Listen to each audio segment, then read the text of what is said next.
Welcome to U.S. News Source Channel. Russian planes disappear one by one.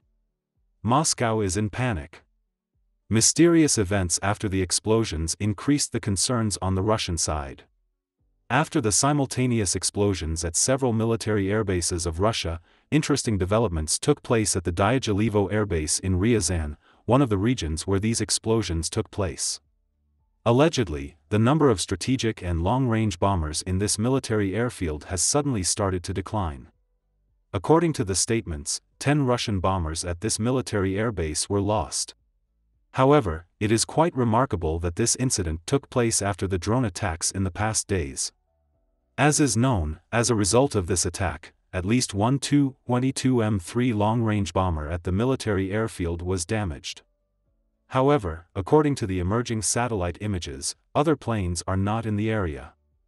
Although what happened to the planes has not been solved yet, Russia made various statements. According to allegations from Moscow, the Ukrainian armed forces moved bombers to other military installations in order to avoid a second attack. However, this claim has not been confirmed by Kyiv. Moreover, after these successive explosions, the American General Ben Hodges announced that the Ukrainian army could target the military bases in the Crimea and the Russian Navy at any time. In a short time, powerful explosions occurred on the territory of Crimea. It was claimed that the sound of rocket launch was heard before the explosion. It is known that various moves were carried out against many Russian military points in this region before. Moreover, it was reported that some Russian military points were within the range of HIMARS with the recapture of the border areas. Also, allegedly, a ship from the Black Sea Fleet shot down a drone over the sea. As it is known, the President of Ukraine, Zelensky, stated that when he made statements about Crimea, the region would be taken back and the struggle for it would continue. In fact, a strategic advance was made on the southern front, and with the recapture of many border areas, moves towards the Crimea became more possible. On the eastern front, the violence of the war is increasing day by day. It seems that good news continues to come on the Luhansk front, especially in recent days. Ukrainian army is making progress, albeit slowly, on the critical Svatov-Kreminna line on this front. Operations on behalf of the Ukrainian armed forces are progressing well, although the additional troops and equipment sent to the region are challenging for both sides. It was even reported that the Ukrainian forces repelled the attacks of the Russian troops in 15 regions on the Donetsk, Kharkiv and Luhansk fronts. Russian soldiers, who had to retreat on these critical fronts, suffer great losses. Moreover, it is known that these fronts also cover the regions bordering the country. If control can be achieved in these border areas, the probability of an attack on Russian territory may increase. This situation causes serious tension on the Moscow side. Because it is clear that Russia does not have an adequate defense and cannot even protect its own lands. This is evident from the fact that every move towards Russian territory results in damage to Moscow. However, if this situation continues, Russia will not be able to cope with its losses and the defeats will become even more inevitable. On the other hand, the Ukrainian army continues to hit many Russian military points by showing all its struggle. Ukrainian rocket and artillery units have been able to destroy many Russian military targets by firing thousands of shots since the beginning of the war. This time, 2 ammunition storage points, 6 command centers, an artillery position and 5 important points of the Russian troops were hit. Explosion sounds were reported from the regions one after another, and the ammunition in the warehouses caught fire and became unusable. Moreover, many military resources were reduced in this way. Ukrainian Air Force, on the other hand, attacked more than 15 points where the Russian forces, weapons and military equipment are concentrated, and 2 points against the positions of anti-aircraft missile systems, inflicting serious damage. In addition, an Iranian-made Shahed-136 and an Orlan drone used by Russia were shot down. Moscow's operational power, both in the air and on the ground, is gradually weakening, which suffers serious losses on the fronts with each passing day. This causes the attacks to drop more and more. Moreover, as is known, various supports from countries also affect the course of the war.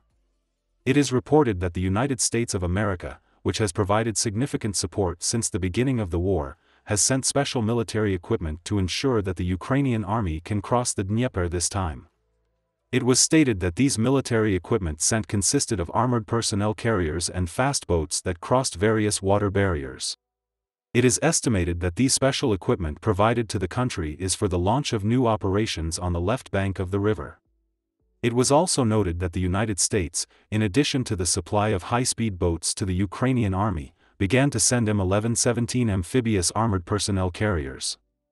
It has been announced that these equipment can be used by the Ukrainian army to force the Dnieper and other rivers in a different direction. It is known that all kinds of support sent in times of need have a great impact on the course of the war. For this, all kinds of military support sent are of great importance. 9 months have passed in this war started by Russia, and the war is still very fierce. Ukraine has been carrying out more active attacks for a while, but Russia is targeting Ukraine's energy infrastructure. Statement about these attacks on the territory of Ukraine came from Russia. President of the Russian Federation Vladimir Putin spoke about the reason for the attacks. Russia has been carrying out massive missile attacks against Ukraine's energy infrastructure for a long time, and as a result of these attacks, it has caused great damage to Ukraine's energy infrastructure. Putin made a statement about the attacks on the energy infrastructure on the territory of Ukraine. Putin's statement was surprising.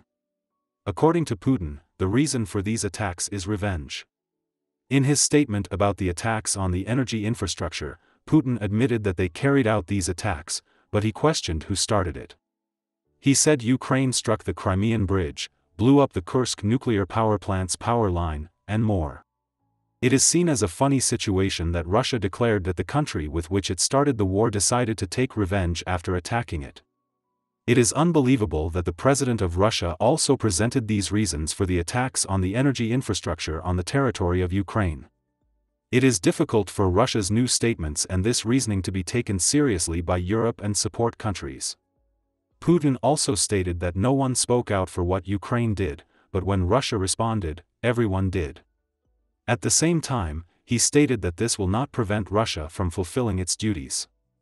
It is surprising that although Russia was the country that initiated the attack, it expected Ukraine to be criticized. Ukraine continues to receive the support of Western countries. When Slovak Foreign Minister Rastislav Kačer visited Kiev with Ukrainian Foreign Minister Dmytro Kuleba, he made statements about aid to Ukraine at the joint press conference they held. Kačer reported that the resumption of ammunition production for Ukraine's needs will be considered. He stated that large-caliber shells were produced in Slovakia in the past and that these facilities are now being used to start the production of 155mm shells for howitzers. And he reported that this is the priority of Slovakia. It is known that such various military equipment and ammunition supports are of critical importance for the course of the war. If Ukraine is to be successful in this war and to be able to protect the country's lands, it is imperative that the aid towards this continues increasingly. Otherwise, the war may become more and more challenging. On the Russian side, unsuccessful attacks may lead to major defeats. If success is to be achieved in the long run, the moves should also be made in a strategic direction. Otherwise, one side's mistake will cause the other side to gain greater advantages. Tension is higher than ever before. In the long run, it will be clearer what direction countries will take. We'll see what happens in the next few days. We have reached the end of another video. You can support us by liking the video. You can easily follow new videos by subscribing. I wish you all a war-free day. See you.